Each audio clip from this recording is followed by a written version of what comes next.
గణపతి పండుగ అంటేనే మన అందరి పండుగ. ఏ పండుగను మనం అందరం ఒక దగ్గర కలిసి పూజలు చేసి పండుగను సెలబ్రేట్ చేసుకోం.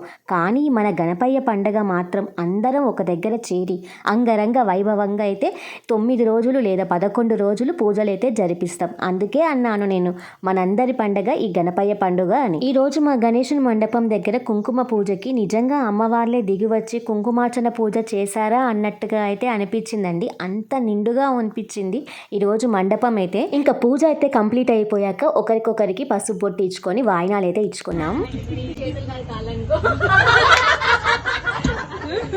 ఇంకా నేను వేసిన జోక్ అయితే కాసేపు ఇక్కడ అందరు నవ్వుకున్నారు. ఇంకా ఫైనల్గా మంగళహారతి అయితే ఇచ్చేసి కాసేపు అయితే టైం స్పెండ్ చేసాము.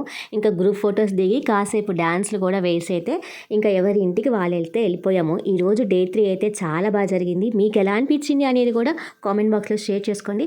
వెళ్తూ వీడియోకి ఒక చిన్న లైక్ చేసి వెళ్ళండి.